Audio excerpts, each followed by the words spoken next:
सोलापुरात सीना नदीला आलेल्या पुरामुळे नदीकाठच्या पिकांचं मोठ्या प्रमाणात नुकसान झाले। पावसामुळे उडीद, कांदा, सोयाबीन पिकांचं देखील नुकसान झाल्याची माहिती आहे।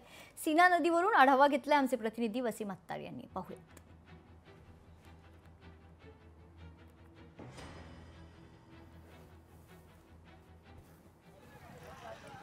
सोलापूर जिल्ह्यात गेल्या अनेक दिवसांपासून जे आहे तो मुसळधार जो आहे तो पाऊस बरसतो आणि या मुसळधार पावसामुळे सोलापूर जिल्ह्यातील बार्शी असेल, अक्कलकोट असेल या ठिकाणचं जे आहे ते शेतीचं जे आहे ते मोठ्या प्रमाणात जे आहे ते नुकसान जे आहे ते झाल्याचं चित्र आपल्याला पाहायला मिळत आहे। आपण सध्या सोलापुरातील लांबुटे या ठिकाणी असलेल्या सीना नदीवरती आपण या ठिकाणी आहोत। आपण जर पाहू शकता की सीना नदी जे आहे ते तुडुंब भरून जे आहे ते वाहताना आपल्याला या ठिकाणी दिसत आहे। सीना नदीच्या काठावरच्या जमिनी देखील जे आहे ते पूर्णपणे पाण्यात गेल्याचे आपल्याला या ठिकाणी दिसत आहेत। एकंदरीत पाहिलं गेलं तर सोलापूर जिल्ह्यात गेली 8 ते 10 दिवसापासून जे आहे तो मोठ्या प्रमाणात पाऊस बरसतो आणि या पावसामुळे मोठ्या प्रमाणात जे आहे ते पिकाचं नुकसान झालेलं आहे। यामध्ये सोयाबीन पीक असेल, तूर पीक असेल, ऊस असेल, कांदा असेल या पिकांचं जे आहे ते मोठ्या प्रमाणात नुकसान झालं। त्यामुळे शेतकरी राजा जो आहे तो मोठ्या आर्थिक संकटात आहे तो सापडलेला आहे। एकंदरीत पाहिलं गेलं तर सोलापूर जिल्ह्यात गेल्या अनेक दिवसापासून जो आहे तो पाऊस सुरू असल्यामुळे 1 लाख हेक्टरवरील अधिक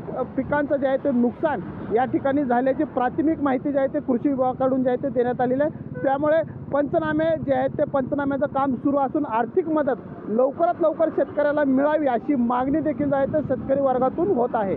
वसीम अत्तार, लोकशाही न्यूज, सोलापूर। लोकशाही मराठी ऐका, पहा, जागरूक रहा।